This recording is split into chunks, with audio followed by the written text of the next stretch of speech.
Bom dia pessoal, tudo bem? Como vocês estão? Espero que muito bem. Hoje, dia 30 de outubro de 2023, vamos para a segunda parte do livro do Surgimento ou a Ascensão da Tecnocracia.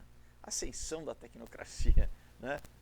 O Cavalo de Troia da Transformação Global, livro do Patrick Wood, muito bom, explicando, né, a implementação desse sistema aí de vigilância e outras cositas más, né, que não percam. A parte 2, se você não assistiu a primeira parte, assista lá. Antes da gente começar, vou, claro que lembrar vocês dos quadrinhos, aonde, né, eu coloco aqui muito do que eu digo desses livros, eu faço um resumão, né, disso tudo, de anos e anos de leitura, e coloco principalmente nessa trilogia do Aurora, Caos e Ômega, né, sobre sociedades secretas, nova ordem mundial, tecnocracia, cibernética, transhumanismo, escatologia. Então tudo isso aqui você recebe de uma forma muito divertida e com muita ação, tá, na trilogia. Temos o Knock Me Out, que é uma história, um romance que se passa no mundo do MMA, uma homenagem aos filmes dos anos 80, como Rock, Karate Kid.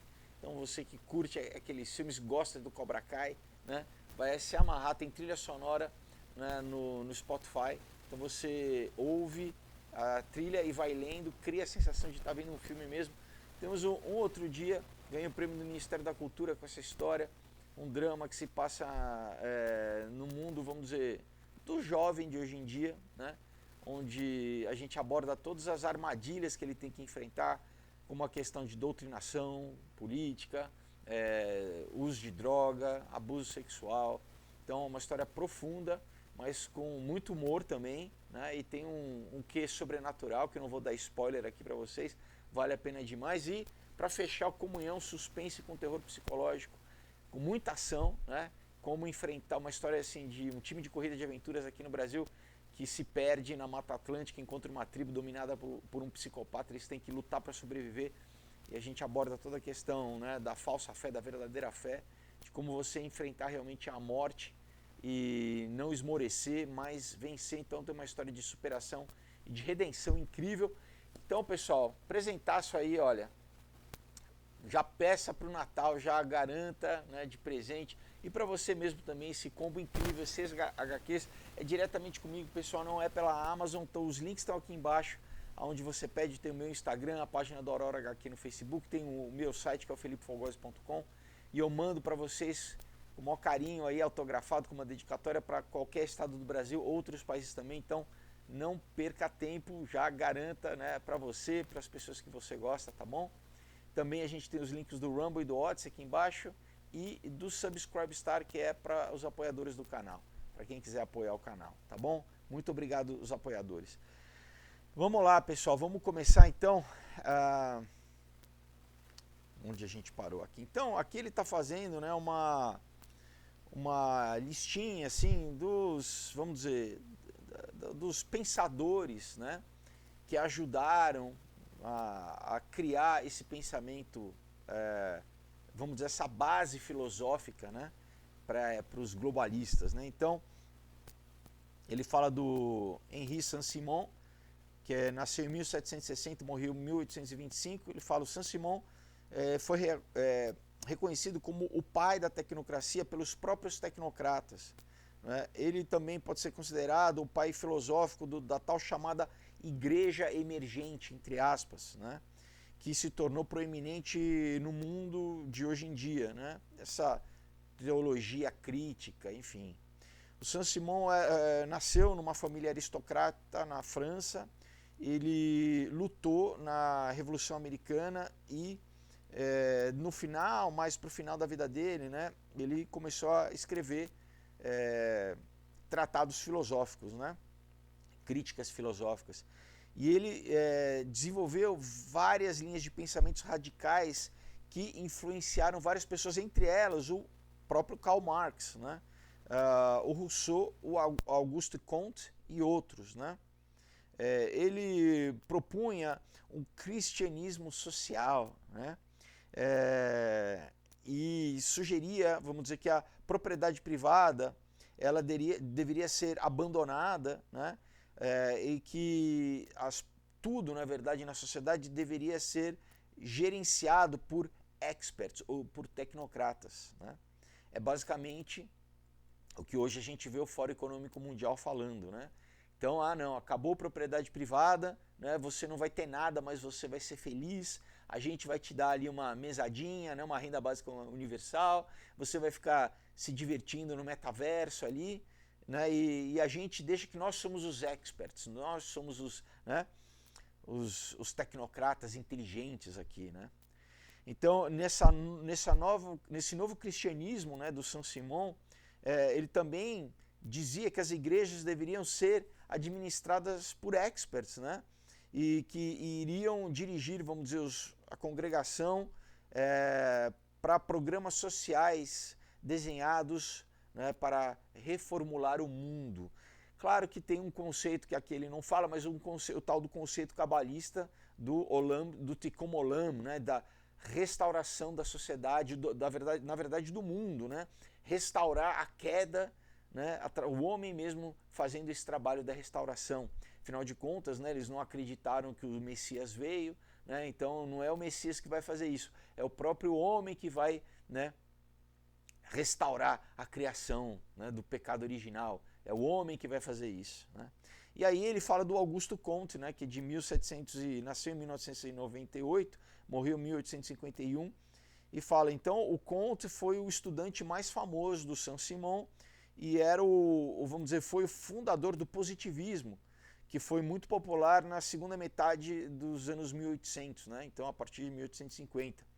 E ele é considerado o primeiro filósofo da ciência, né? O Comte também é acreditado como sendo o pai da sociologia moderna, né? Então, da mesma forma como o Saint-Simon, o Comte, ele, vamos dizer, colocava bastante ênfase na religião, né? Para criar a religião da humanidade. Olha que bonito, né? Então já o ecumenismo surgindo, já o que vai ser a religião, né? Como a gente lê em Apocalipse, do anticristo, essa religião ecumênica, né? Religião da humanidade, né? Que ele chamava que era o catolicismo mais a ciência. Olha que interessante, né, pessoal? E a gente vê agora, e outros chamavam o catolicismo sem Cristo, né? Quer dizer, só o formalismo, só, né, a parafernália, só a tradição, mas sem essência, sem Cristo, né? O Comte, ele seguiu o conceito do Saint-Simon da história evolucionária, né? Formulando 3 estágios do desenvolvimento social. Então, o estágio teológico, o metafísico e o positivo. E depois ele dizia que também o sentido disso era que as leis da ciência que controlavam o mundo, né? E tudo que poderia ser entendível e compreendível, né? Então, é obviamente filhote do iluminismo, né? Nesse pensamento reducionista, né? Então, apesar de, na verdade, quando fala de religião, pessoal, não é para promover a religião, não, mas é para subjugar a religião a esse pensamento positivista, né? Então, na verdade, é uma engenharia social, né? É tentar extirpar da religião qualquer essência verdadeira, extirpar do cristianismo qualquer, né, realidade espiritual e cristã, na verdade, só deixar a casca, né? Só deixar a aparência, né? Mas sem nenhuma verdade, né? O que mais? Vamos continuar aqui. Ele fala vários outros e, bom, então ele fala assim, olha, deixando as diferenças de lado, né, nós podemos identificar facilmente algumas linhas em comum em todos esses, né, vamos dizer, pensadores iniciais. É o quê? A rejeição do capitalismo, a distribuição de renda, né, vamos dizer, a propriedade das empresas, das indústrias pelo Estado, né, que esse na verdade é meio que o conceito do fascismo, né, a governância dirigida por experts ao invés de políticos, então na verdade acabou com qualquer real sentido de democracia, não adianta votar né, em político que na verdade vai ser controlado por lobista e no final não vai nem ter o processo político, necessidade do processo, porque os próprios, né, experts que vão dirigir a sociedade, que mais, né? E esse pensamento, né, da evolução histórica e social, né? Indo para um futuro, que na verdade é o mesmo futuro utópico que o Marx fala, né? Então, olha que interessante, né? O pensamento da evolução que o Darwin trouxe para a biologia, na verdade, pulou para todas as áreas da sociedade, né? Então, então também a sociedade aqui, através da nossa implementação do socialismo científico, a gente vai evoluir, sempre essa palavra, quer dizer, no sentido que antes era pior e agora vai para o melhor, né? Então, não, pessoal, ao contrário, né? É uma involução, né? Você não está evoluindo nada, né? Mas no sentido de que não, nós estamos conduzindo a história da humanidade, né? É o tal da imanitização do escatom, vamos dizer assim, nós estamos conduzindo, né, a humanidade até o processo escatológico, até o processo do escatom, do final da história, né? Não é Deus que controla isso, é o homem que controla, né?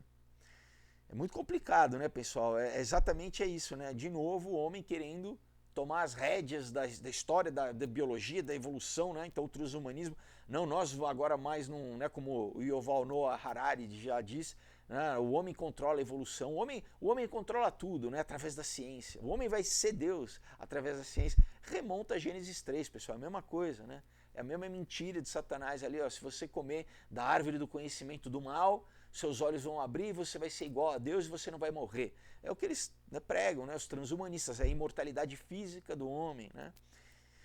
Enfim, e a, né, preeminência, que a preeminência da ciência e a exclusão do cristianismo bíblico, né? Não adianta o cristianismo de fachada, né, de perfumaria, não, o cristianismo bíblico. E eles continuam, então, esses cientistas utopistas, né, utópicos, e esses engenheiros, né, que eles, vamos dizer, foram completamente fisgados, né, por esse conceito do progresso evolutivo do homem, da sociedade, né, já nos anos 20, né, e como eles, vamos dizer, ao longo de todas né, dessas décadas, desde 1920, né, basicamente 100 anos atrás, eles têm, vamos dizer, lutado, né, para implementar, né, essas mudanças sociais, né, e vamos dizer, tomar as rédeas do destino da humanidade, né. Então, como foi dito na prestigiosa revista do Smithsonian, né, lá do Smithsonian lá nos Estados Unidos, do Museu Smithsonian lá em Washington, né, que é controlado também, fundado por maçons, enfim. Então, o que eles, numa matéria em 2020, eles disseram, dizendo assim, entre aspas, vamos dizer, os proponentes do transhumanismo, que é um movimento que busca transformar o Homo sapiens, né, através de ferramentas como a manipulação genética e drogas smart, né, drogas inteligentes e nanomedicina, né, eles, vamos dizer, estão promovendo esse desenvolvimento científico como evidência de que nós estamos nos tornando os engenheiros da nossa própria evolução, fecha aspas, né? Então, não, agora o homem vai mudar a natureza e vai mudar a si mesmo, né? Porque, enfim, né? Esquece Deus, né? Não, o homem é o... Então, aqui ele, né, já vai para outro capítulo, então ele fala assim, o autor, né? Então ele fala assim, olha, graças a Augusto Comte, né, e a sua ciência da sociedade, os primeiros tecnocratas acreditavam que poderia ser feita uma engenharia social através da aplicação do método científico da mesma forma como, né, era aplicada na ciência física, né? Então isso foi um erro, né? Mas nunca foi reconhecido até os dias de hoje esse erro, né?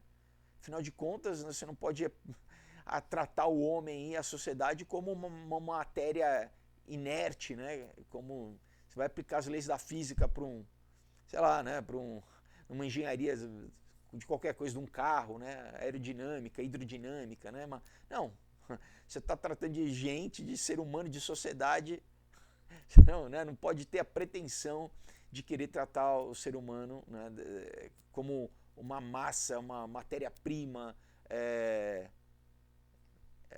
né, sem pensamento, sem razão, sem, né, Olha o pensamento, pessoal, olha a ubris, né?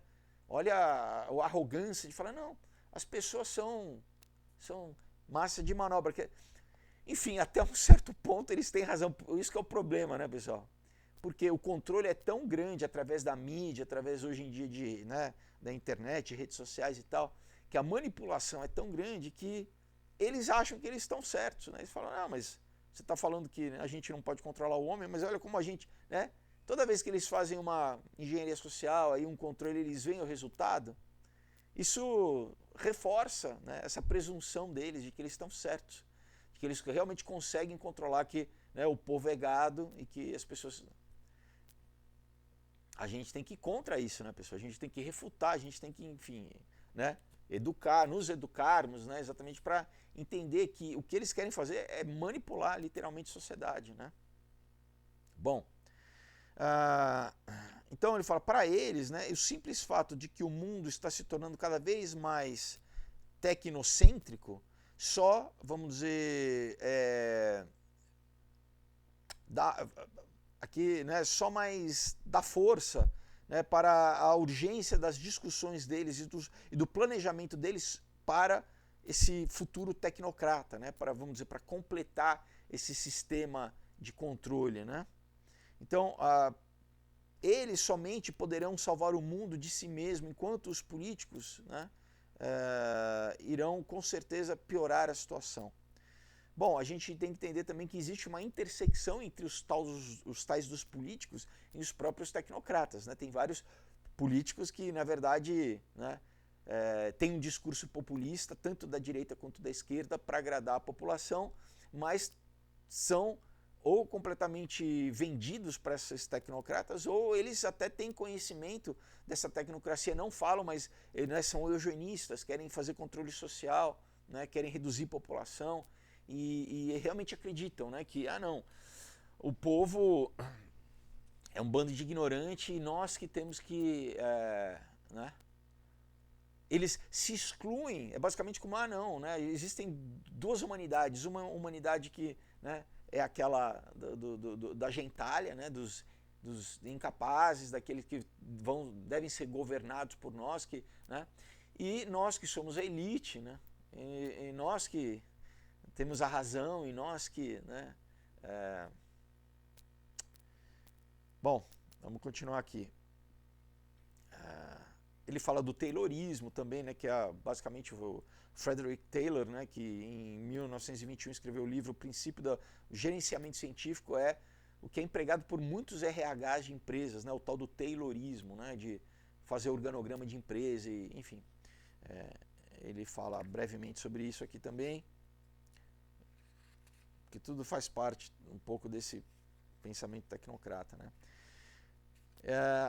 Então ele fala assim, olha, não é surpreendente, né, que os primeiros 5 dos 7 requerimentos para a tecnocracia são, ponto 1, registrar, né, continuamente, basicamente 24 horas por dia, a total conversão de energia. A gente não pode esquecer que, para eles, essa questão de energia, né, não é dinheiro, não é, pessoal, não é commodity, tudo eles convertem em energia. Então, é isso, né? Então, não é à toa que a gente vê hoje em dia, né, esse discurso, né, da agenda global, né, de desenvolvimento sustentável, tudo isso nasceu lá do pensamento tecnocrata, né, do partido tecnocrata, né, que foi fundado no começo do século passado, né? E eles tratavam tudo em joule, né? Joule é uma medida energética, né? Então o consumo humano, por exemplo, quanto cada pessoa consome de joule, entendeu? Por dia, basicamente de caloria, né? É nesse nível que é o controle, né? E que eles vão querer implementar. O controle, por exemplo, quanto custa uma peça de roupa do cidadão, e eles vão contabilizando tudo isso, só que hoje eles deram uma nova roupagem, falam, é a pegada de carbono, tal, mas no fundo é tudo isso, né? Então, o que você, cada um vai ter acesso a consumo, né? Por isso que eles falam, você não vai ter nada, você não vai ter nem capacidade de produzir riqueza para, né, não vai ter um livre mercado para você consumir aquilo que você quer, porque daí você vai estar basicamente assim fugindo do controle energético do que a gente quer para cada cidadão. Não é que cada cidadão, então, eu trabalho, tenho minha empresa e eu, né, gero riqueza e eu, né, minha empresa, meu trabalho, enfim, eu tenho minha liberdade de consumir aquilo que eu quero. Eles falam, não, você não tem esse direito de consumir o que você quer. Nós, o governo, tem que estabelecer o que cada cidadão pode consumir de energia, sendo alimentos, sendo, né, bens de consumo, sendo transporte. Por isso que fala, não, vai acabar turismo, vai acabar viagem. Não, vocês, gentalhas, vocês não tem que querer ficar viajando, né? Não. Nós, claro, né, eles que têm os seus jatinhos privados, assim, eles vão poder, né, continuar viajando, porque afinal de contas você vai poder comprar crédito de carbono, né? Eles, os bilionários, então se eu posso consumir um X de crédito de carbono, eu compro, né? Eu compro de alguém que está vendendo. Agora, para o cidadão comum, que nem trabalho vai ter, porque, né, os trabalhos estão acabando, porque estão sendo substituídos por automatização, seja física, seja através de software, de algoritmo, as pessoas vão depender da tal da renda básica universal do governo, né? Elas não vão poder comprar um crédito de carbono para, sei lá, comprar uma roupa a mais que eles queiram, comprar mais comida. Pessoal, é nesse nível de psicopatia. Bom, continua. Também, vamos dizer, registrar. Então sempre é o controle, né? Lembra, sempre está controlando tudo, monitorizando tudo. Então registrar a quantidade de energia convertida e consumida, né? Para fazer vamos dizer, um balanço, né? Um controle total da sociedade. Prover, vamos dizer, um inventório contínuo de toda a produção e consumo. Imagina, pessoal, um sistema de controle mundial de estar sempre, né, tudo que é produzido, tudo que é consumido. Providenciar um registro específico para todo tipo, né, de bens e serviços que são produzidos e são usados, né, e providenciar também um registro específico de consumo de cada indivíduo, mas mais vamos dizer, uma documentação e uma descrição, né, desse consumo individual. Então, pessoal, é uma sociedade onde acabou, onde você está monitorizado o tempo inteiro, tudo que você consome, né? É uma prisão a céu aberto, né? Da mesma forma que a prisão hoje em dia é basicamente um modelo tecnocrata, né? De tudo ninguém, né? Você às vezes trabalha dentro da prisão, mas não é o que você está trabalhando para ter fruto do teu próprio. Tudo bem, claro que na prisão, né, é gente que merece estar ali. Mas assim, imagina isso, né, extrapolado para toda a sociedade. Quem, né, não cometeu crime, né, e daí você está sendo controlado pelo Estado também, né, monitorizado pelo Estado.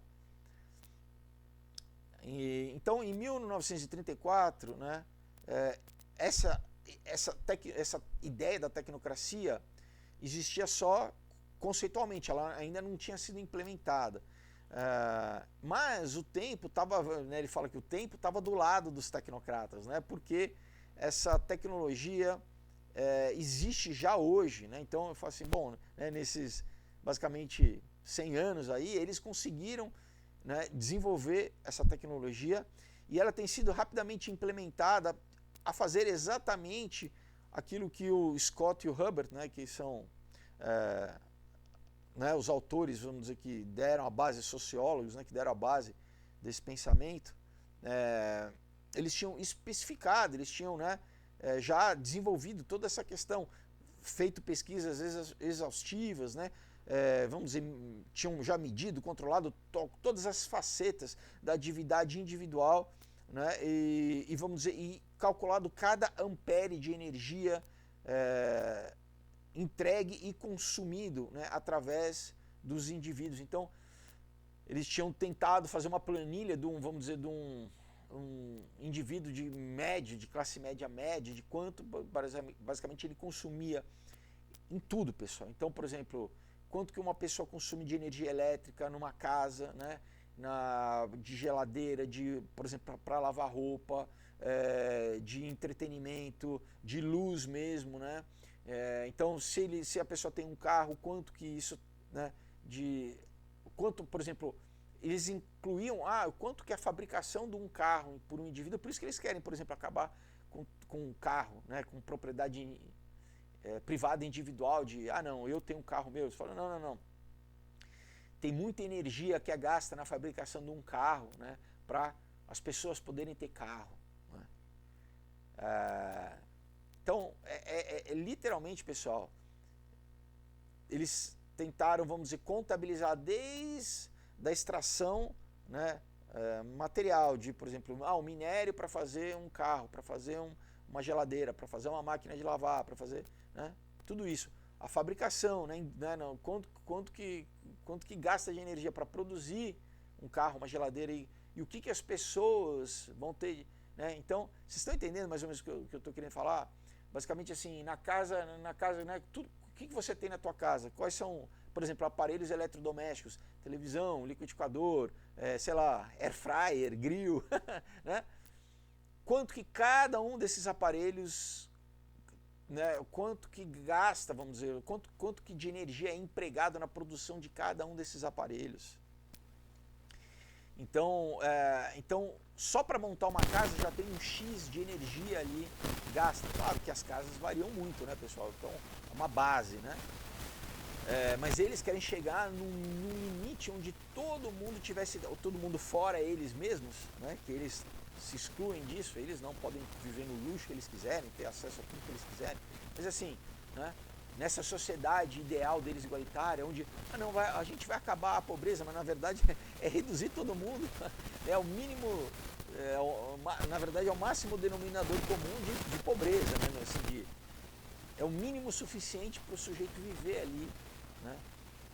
Como eles já estão doutrinando as novas gerações, né?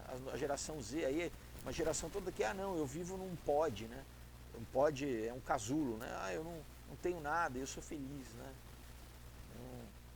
É isso, não tenho casa, não tenho carro, não tem nada, né? Não casa, né? Não tem filho, não tem... Vive plugado, né? E o que eles querem futuramente é isso, viver plugado no metaverso, na realidade virtual. Né? Complicado, né? Vamos continuar aqui. Então ele fala, né, o estudo do curso de tecnocracia, também chamado né, o apelido era que o dinheiro vai ser, vamos dizer, trocado por certificados de energia, né, que irão ser, vamos dizer, entregues, né, a todos os cidadãos para no começo de cada período de nova contabilidade energética. Presta atenção, pessoal.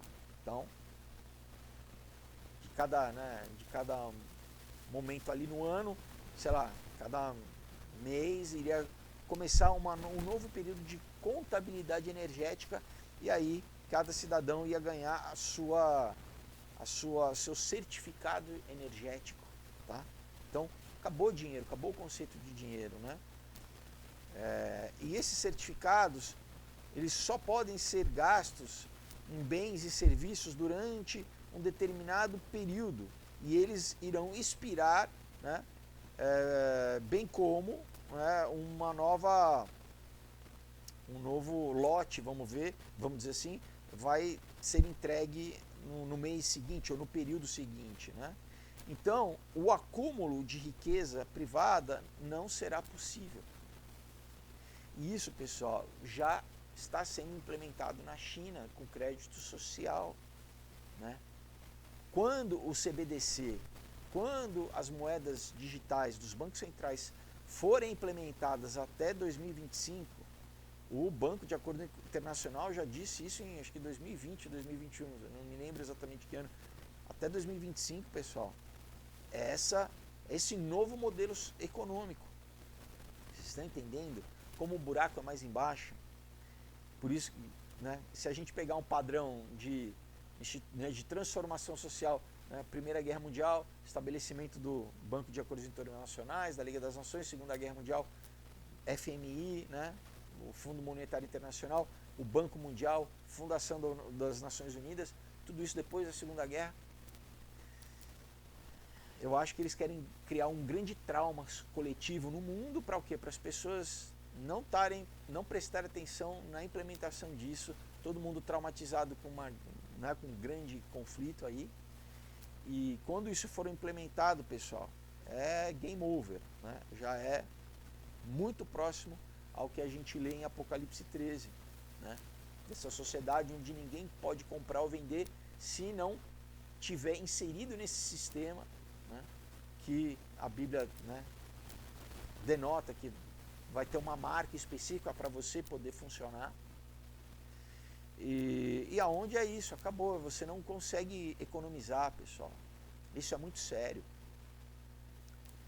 né? Tudo que a gente, por exemplo, você não consegue hoje, as pessoas, o crédito, comprar a prazo, é porque é uma forma de economia, né? Você fala, a única coisa é que você tem o seu bem antes, né? Você compra, você já começa a usar a coisa, você já tem acesso ao bem que você quer, mas você vai pagando a prestação, ao invés de você, né, ir economizando cada mês e ter o dinheiro todo e comprar aquilo de uma vez.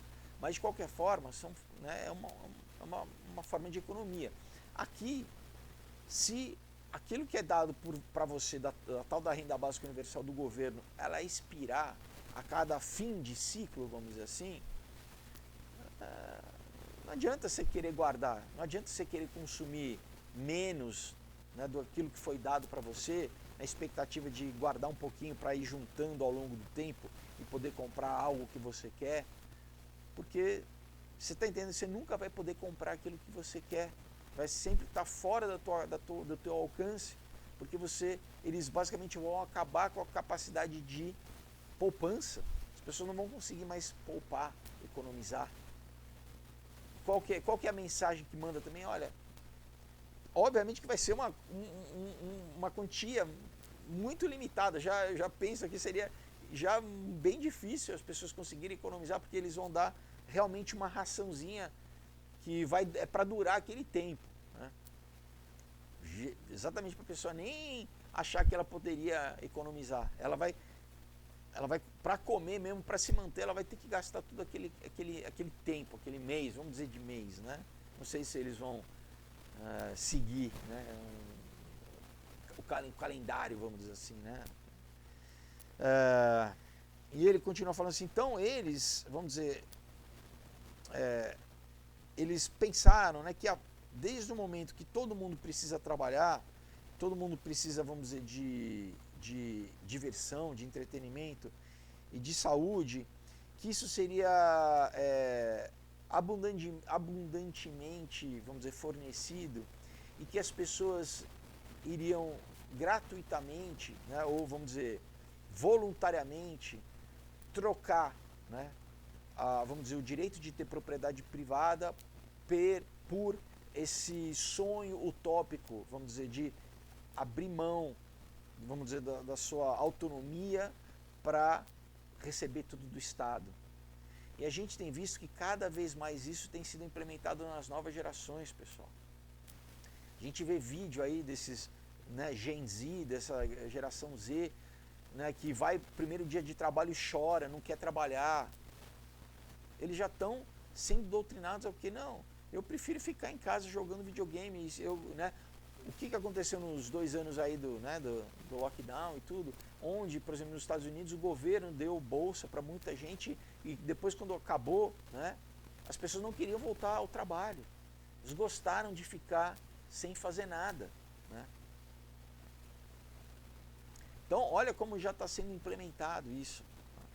Só que é aquela história, tem um ditado em inglês que fala, você não pode comer, fazer o bolo e comer ao mesmo tempo, ou uma coisa ou outra, né? Então, quando as pessoas aceitarem isso, não adianta querer chorar, não adianta querer fazer, né, não, eu vou querer ter acesso a consumo a tal coisa. Não. Né? Você vai receber uma quantiazinha, né? E é isso. Acabou. Acabou a liberdade, né, pessoal? Então, ele fala assim, entendendo essas conexões, isso, né, esse entendimento explica porque, por exemplo, né, o Rockefeller transformou a Universidade de Colômbia, né, porque ele foi buscar lá na Universidade de Colômbia o Zbigniew Brzezinski para ser o seu principal, vamos dizer, porta-voz durante, vamos dizer, os próximos 40 anos, né? Eu já li aqui para vocês, né, o livro Entre Duas Eras, né, o papel dos Estados Unidos na era tecnocrata. Eu já li esse livro para vocês aqui, do Zbigniew Brzezinski, né? Então, o David Rockefeller, né, ele, vamos dizer, comprou o passe, né, do Zbigniew Brzezinski para quando, por exemplo, ele criou a Comissão Trilateral, né, para ser o pensador, da mesma forma como o Yuval Noah Harari é o pensador do Fórum Econômico Mundial, né, nos anos 60, o David Rockefeller pegou esse acadêmico, né, vamos dizer, para legitimizar esse pensamento, vamos dizer, transformar toda essa psicopatia e dar uma roupagem acadêmica, né, para as pessoas, né, para a sociedade comprar essa balela toda, né. Então, ele continua falando assim, é inconcebível que ambos, né, tanto o Brzezinski como o David Rockefeller, eles não conhecessem a história, né, do Partido Tecnocrático, fundado lá na Universidade de Colômbia durante os anos 30. Óbvio que eles sabiam, né? E no seu livro, né, Entre Duas Eras, o Brzezinski, ele, vamos dizer, ele disserta, né, ele expande, vamos dizer, esse pensamento original dos tecnocratas lá dos anos 30, né, que era basicamente na época limitado ao continente norte-americano, para um pensamento global, né, exatamente para promover isso em escala global. E ele cita aqui um trecho do livro que diz assim, né, a era tecnocrata, ela envolve vamos dizer, um gradual controle e direção da sociedade. Tal sociedade irá ser dominada por uma elite que diz ter o poder político, né? Que diz que o poder político ele irá, vamos dizer, ser entregue, né? Ele irá residir num know-how, né? Know-how que a gente usa até aqui em português, né? É um saber, é uma técnica, né? É um saber fazer, né? É esse know-how científico superior. Então, basicamente, é isso, né? Em outras palavras, está falando, bom, quem vai ter o poder político vão ser agora a elite tecnocrata, né? E ele continua falando assim, então, sem estar presos, né, pelas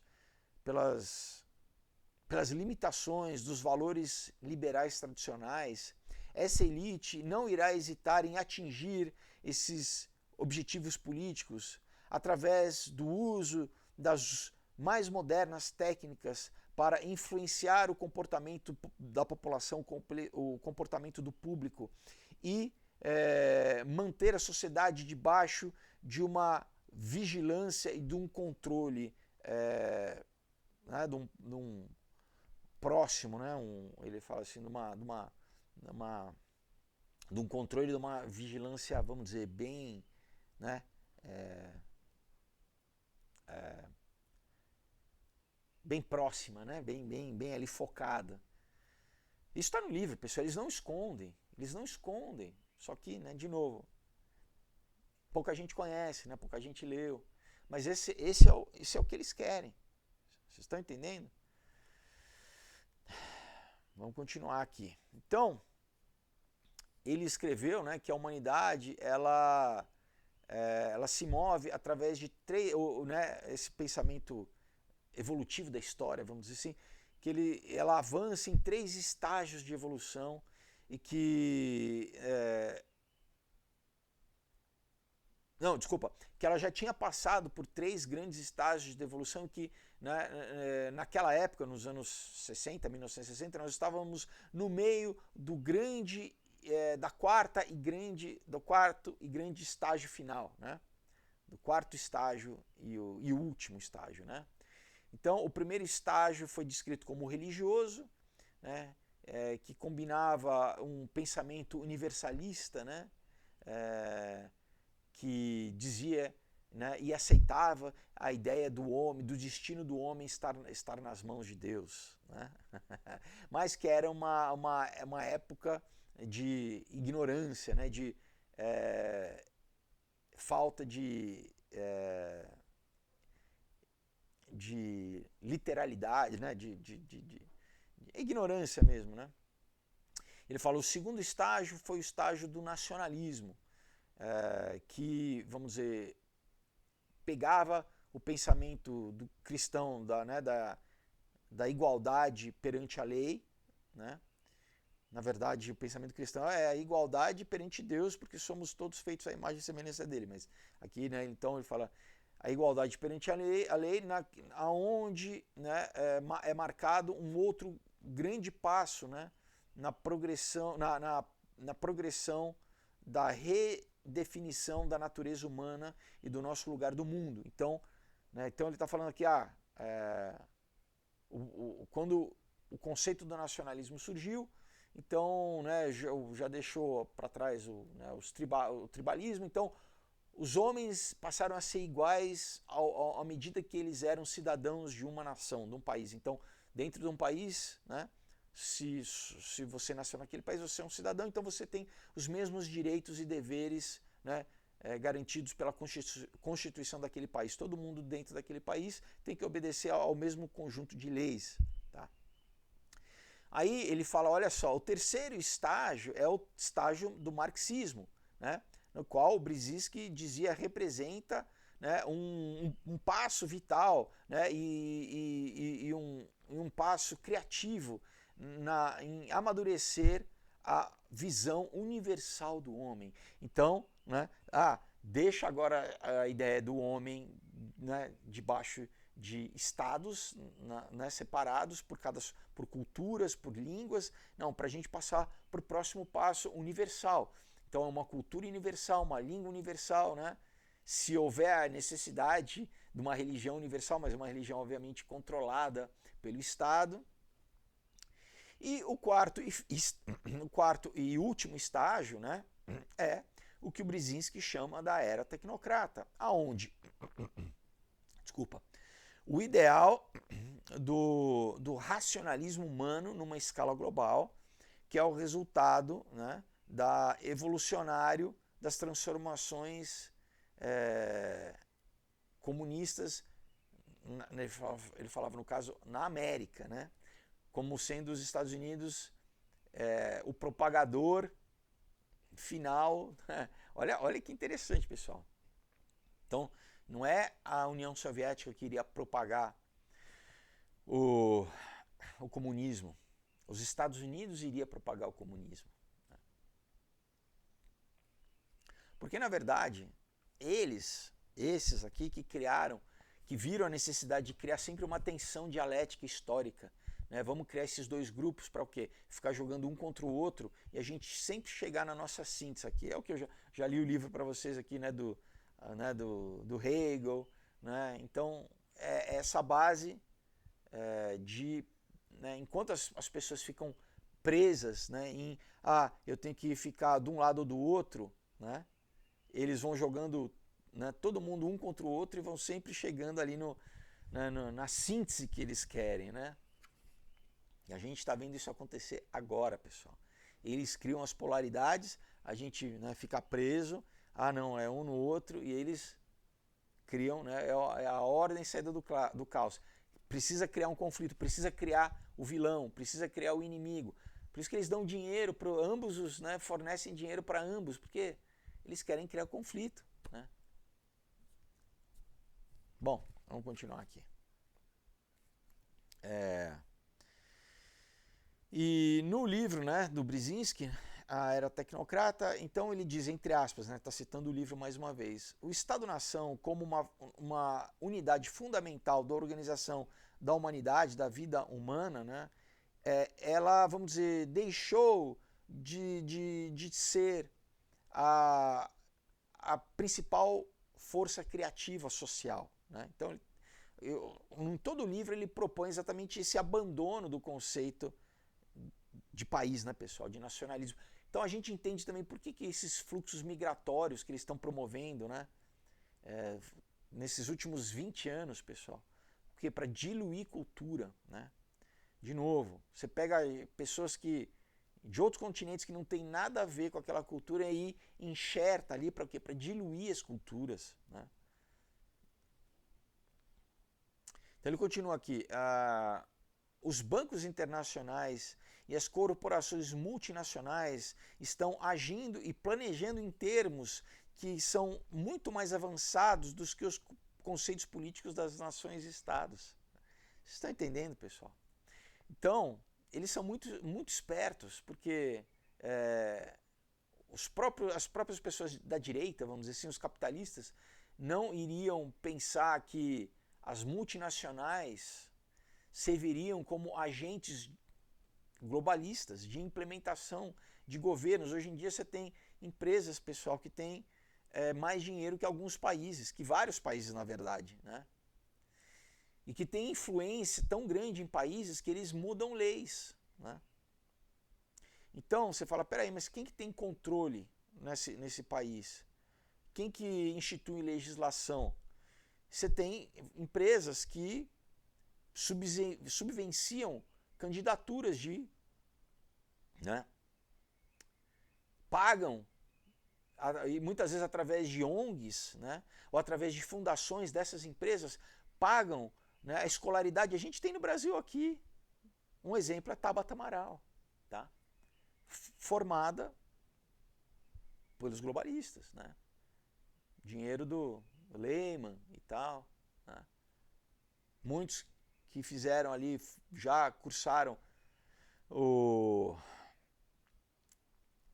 curso lá de formação de jovens líderes do Fórum Econômico Mundial. E daí, eles sabem, pagam a formação, pagam a escolaridade, né? A pessoa vira um lacaio deles, eles mandam na pessoa, a pessoa obviamente vai obedecer. Né? Claro que são doutrinados ao longo do tempo também, né? E aí, quando ainda existe, né? Ainda, porque vai chegar um momento, pessoal, que eles não vão precisar nem fingir ter esse processo democrático de parlamento. Não, chegar um momento que o controle vai ser tão absoluto que não vai precisar, eles não vão nem se preocupar em ter essa ilusão pra gente, porque a gente não vai poder fazer nada, né? Agora ainda eles, né, mantêm essa ilusão, né? Eles aguentam ali uma oposição, quando não é controlada, mas quando tem verdadeira oposição, eles permitem, porque sabe que no final não vai fazer diferença, né? É só para ainda manter a ilusão da democracia. Então, né, ele fala que a comissão trilateral que foi estabelecida, né, pelo Rockefeller, mas, né, obviamente, com o Brzezinski na frente para dar essa legitimidade acadêmica, né, ela foi feita, foi criada para ser o veículo, né, vamos dizer, para criar essa tração necessária, né, para estabelecer uma nova ordem econômica internacional. Então, através desses órgãos, né, que não pertencem a país nenhum, são supranacionais, né, como Clube de Roma, Bilderberg, Comissão Trilateral, né, Fórum Econômico Mundial, eles vão o quê? Implementando, né? São organismos, não deixam de ser regulatórios, né? Por exemplo, para você ter certificação, né? Sei lá, o CEO da empresa. Então, para minha empresa avançar, né, na competição, no mundo competitivo, para eu ter certificação, tudo, eu tenho que me juntar a esses esses organismos eu tenho que... Né? Então vocês estão vendo como eles vão estabelecendo o poder e o controle, pessoal, né?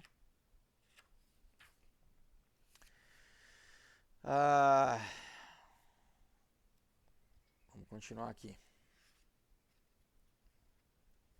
Então ele fala assim, a ideia de criar a comissão trilateral, ela foi, vamos dizer, primeiramente apresentada de forma informal para numa reunião do grupo elitista Bilderberg em 1972, pelo Rockefeller e pelo Zbigniew Brzezinski, né? Então, pessoal, quando você vai ver os membros dos conselhos, claro que muitos deles as listas não são secretas, né? A gente não tem acesso. Pra você ter uma ideia, nas reuniões do Bilderberg não tem cobertura da imprensa, pessoal. A imprensa não pode cobrir. Né? Por quê? Porque, obviamente, eles não querem que a gente saiba o que eles estão planejando ali, né? Mas, né, a comissão trilateral, ela já tem, ela já é mais tem um conceito de front, né, de ser uma front, né, de, vamos dizer, como o Fórum Econômico Mundial, né, eles já dizem um pouco mais claramente o que eles querem implementar. Apesar de ninguém ler, né, de novo, né, é muito restrito a eles mesmos, né. Mas de acordo com uma publicação, né, oficial da Comissão Trilateral, eles têm uma revista, né, chamada Triálogo, né, não é diálogo, é triálogo. Então, diz assim, né, a Comissão Trilateral, formada em 1973 por cidadãos privados da Europa Ocidental, Japão e América do Norte, forjaram uma cooperação próxima entre essas três regiões para tratar de problemas comuns, né? E mais na frente eles dizem, né, oficialmente na revista ali, que o objetivo era criar uma nova ordem econômica internacional. Então, pessoal, de novo, né, não é teoria da conspiração, tá? O Rockefeller, né, que era, vamos dizer, o chairman, né, o presidente, né, do superpoderoso o banco Chase Manhattan, né, que era também diretor de diversas corporações multinacionais, né, e é o cara que dava, vamos dizer, fundos, né, para várias universidades, enfim, pessoal, né, poder econômico, né. Ele sempre foi a figura central do Conselho de Relações Internacionais também, que é outro, né? Eu li o livro para vocês, O Tragédia e Esperança, do Carol Quigley, que o Conselho de Relações Internacionais formado ali pelo Cecil Rhodes, né? Já na década de 20, se eu não me engano, mas obviamente que o Rockefeller também participava, porque, de novo, pessoal, você tem, né, várias intersecções desses grupos, eles acabam fazendo parte de todos esses grupos, né? E o Brzezinski, né, como um brilhante estrategista para esse pensamento do mundo unificado, né, o mundo globalizado, que era professor na Universidade de Colômbia, né, e autor de diversos livros, serviu como, vamos dizer, os guias da política deles, né, os guias de implementação, né, da Comissão Trilateral. E o Brzezinski, ele serviu na comissão como primeiro diretor executivo desde a sua criação em 1973 até o final de 1976, quando ele foi nomeado pelo presidente Jimmy Carter nos Estados Unidos para ser assistente do presidente nas questões de segurança nacional.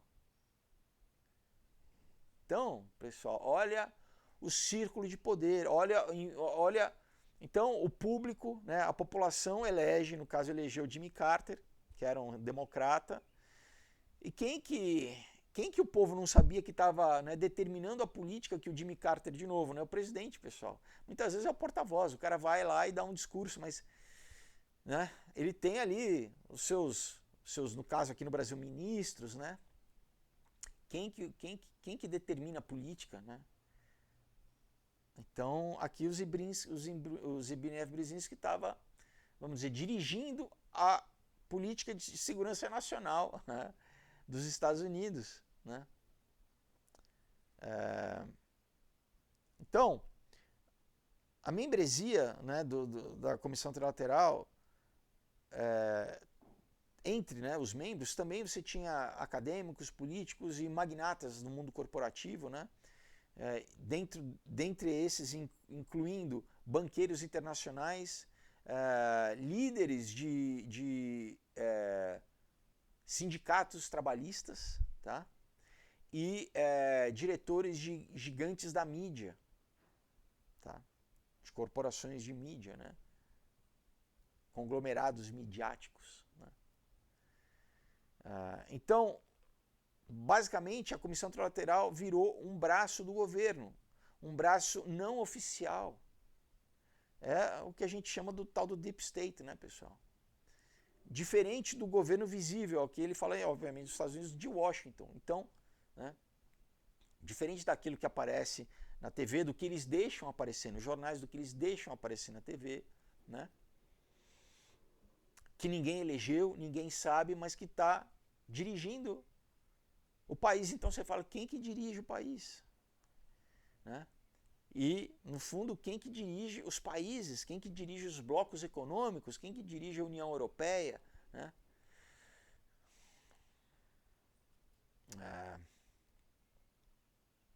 A inclusão da Europa, né, e do Japão como membros indicava um governo global, né, e não simplesmente governos nacionais, né.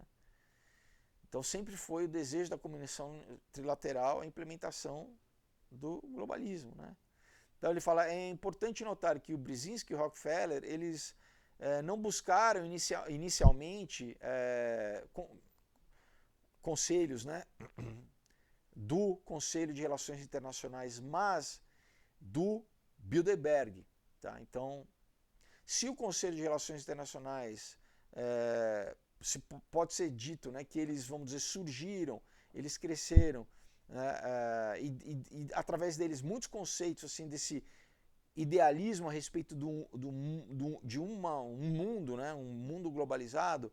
Então, a Comissão Trilateral, vamos dizer, eles receberam, vamos dizer, a face da implementação disso. Então ele estava assim, enquanto basicamente o Conselho de Relações Internacionais criava o arcabouço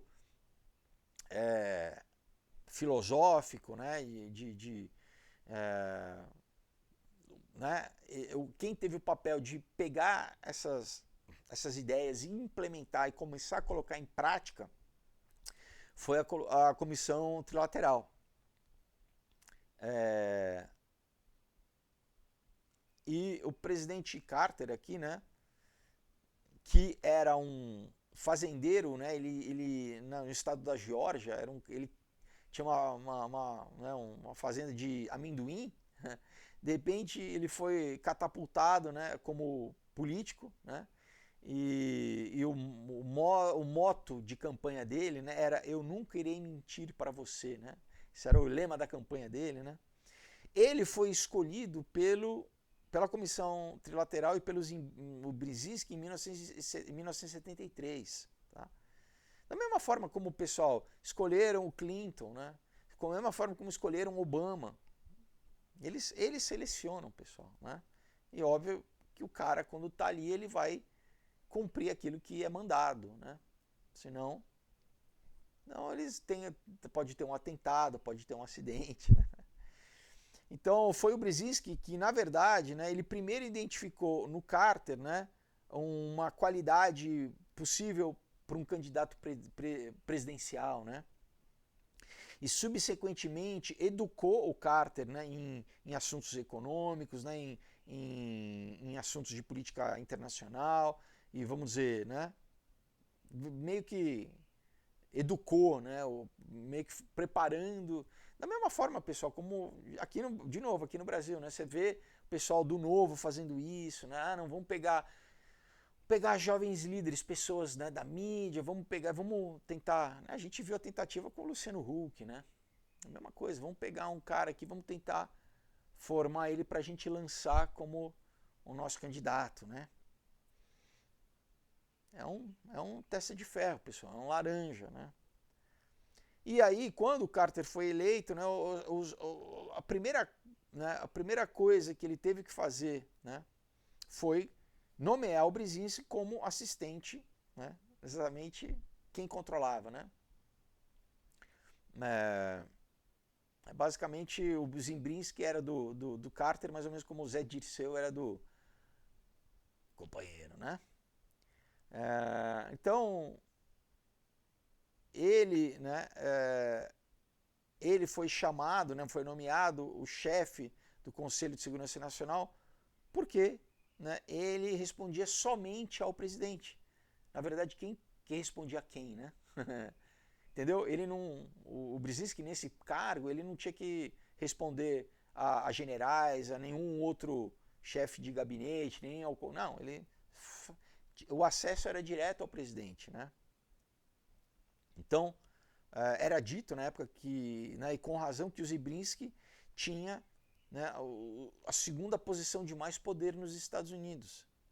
Ou talvez tinha a primeira, né? Talvez exatamente eles que diziam para o Carter o que ele tinha que fazer, né? Então, no dia 7 de janeiro de 1977, a revista Time, né, que na época o editor era o cara chamado Handley Donovan, né, que também fazia parte da Comissão Trilateral, nomeou o presidente Carter o Homem do Ano. Então, olha, né, a promoção, né, da mídia, né, para tentar o quê? Criar na sociedade, né, uma aceitação do presidente, né? Como a gente viu, né, como eles fazem, né, fizeram com o Macron, né, você vê várias revistas, né, promovendo a figura, né, como fizeram com o Obama, né, enfim, como tentam fazer com o Biden agora, né? E aí ele continua falando assim, então no total o Jimmy Carter ele nomeou não menos do que 20 membros da comissão trilateral para postos, né, para cargos de alta patente, alta importância no governo dele. Olha pessoal, de novo, né? Quem controla, então imagina, era a comissão trilateral controlando a maior potência militar e econômica ainda hoje, mas já naquela época. Então, né, o Zbigniew Brzezinski, do Conselho de Segurança Nacional, Cyrus Vance era o secretário de Estado, Harold Brown, secretário de Defesa, W. Michael Blumenthal, secretário do Tesouro, Warren Christopher, deputado da Secretaria de Estado, Lucy Wilson Benson, né, debaixo do Secretaria de Estado para Assuntos de Segurança, Richard Cooper, debaixo da Secretaria do Estado para Assuntos Econômicos, Richard Holbrooke, bom, e aqui ele vai, pessoal, são 20 pessoas, ó. Leonard Hancock, o principal enviado para a China, né? Enfim, armas, pessoal, embaixador, né? Tá? Você tem aqui, não, tem uma lista, não, embaixador para a ONU, Andrew Young, enfim. Então, quando você inclui, né, o Carter e o Mondale, membros da comissão representavam basicamente 1/3, tá, de todo, vamos dizer, o corpo político dos Estados Unidos, tá? Então, tá claro, né, pessoal? E o próprio Zimbrinski, né, ele falou sobre as qualificações, né, na corrida presidencial em 1973 para a corrida de 1976, ele falou em 73, ele falou o seguinte, olha, o candidato democrata em 1976 irá ter que enfatizar o trabalho, família, religião e o patriotismo, né? O novo conservadorismo irá claramente não retroceder para o laissez-faire, né? O laissez-faire é o deixa fazer, né? É a base, vamos dizer, do empreendedorismo, né? ele fala assim, então haverá um conservatismo filosófico, e isso será um tipo de conservatismo estatal ou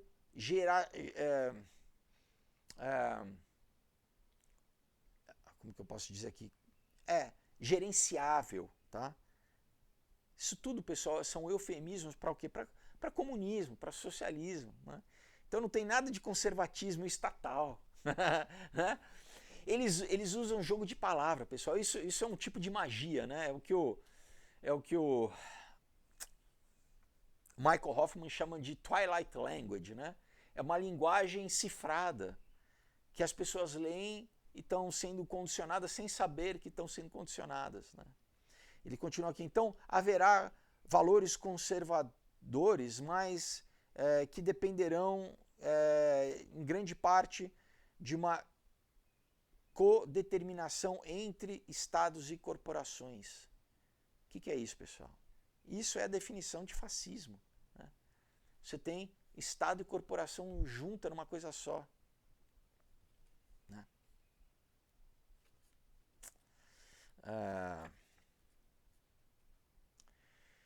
E o Brzezinski, ele tinha mais do que simplesmente, né, políticas para, vamos dizer, tentar ganhar os seus inimigos, né? Desde o começo de 1977, nós testemunhamos um enorme esforço para, vamos dizer, normalizar as relações com a China, com Cuba, com a União Soviética, com as nações do leste europeu, Angola e etc., né? Todos os países comunistas em diversos continentes, né? Por quê? Na verdade, o pensamento sempre foi esse. Eu já falei aqui, né, para vocês, pessoal, que por exemplo, o Mao Tse Tung foi treinado ali por um braço da Universidade de Yale, né, Skull and Bones, ali na China, né, e o próprio né, o general, esqueci, o MacArthur, quando ele estava prestes a vencer, né, com o Chiang Kai-shek na China, vencer, né, os comunistas, eles foram proibidos de avançar. Por quê? Porque a ideia era sempre permitir com que houvesse, né, o comunismo na China. Por quê? Porque o comunismo é um sistema de controle total né?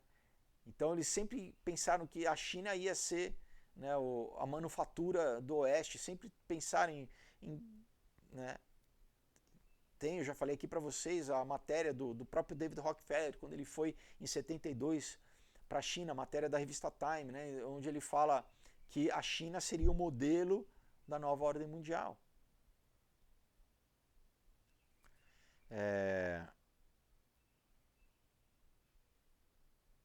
Então, né, numa carta do Zabriskie, né, ele fala, ele sempre usa esse tipo de linguagem, assim, buscando, por exemplo, e caramba, pessoal, já estamos com 1h08 aqui, não, deixa eu encerrar, se a gente continua segunda que vem, tá? Então, pessoal, bom, esse livro é muito bom, né, de novo, né, então, historicamente, para a gente entender o que a gente vive hoje, esses movimentos, pessoal, que a gente vive hoje, que, de novo, a gente, né, isso não é dito em publicações, em jornal, você não vai ver, né, você não vai ver isso na mídia, pessoal. Por quê? Porque eles controlam a mídia e, obviamente, eles não querem que a população saibam das tramóias, de como eles estão manipulando países, de como eles criam guerras, de como eles criam crise, né? Que nós estamos vivendo uma agora, né, exatamente criada por eles mesmos, né? Enfim, a gente encerra nosso vídeo. Ao longo do livro, claro que eu vou sempre estar trazendo também uma visão, né, espiritual, né, para a gente ter um entendimento não simplesmente histórico, mas profético em relação a tudo isso que a gente está vivendo e está sendo implementado. E lembrar vocês que, pessoal, no fundo, o maior conhecimento é o conhecimento de Deus, né, de você entregar a sua vida a Deus e saber que sem Ele você realmente vai estar você é um patinho na lagoa, você está muito suscetível e vulnerável, né, ao controle social, ao controle, né, midiático. Então, né, pessoal, só Jesus, só entregando nossa vida a Ele, que a gente tem a certeza, primeiro, da nossa vida eterna e, né, da garantia de que Ele está no controle e guarda as nossas vidas, a despeito do que os homens querem fazer. Amém? Então, pessoal, lembro a vocês os quadrinhos, tá? Para que vocês entrem em contato, os links estão aqui embaixo para vocês pedirem, né? O material tem, de novo, pessoal, essa trilogia aqui, muito do que eu falo aqui está resumido e sintetizado de uma forma muito clara, né? Com ação, com diversão, vale a pena demais.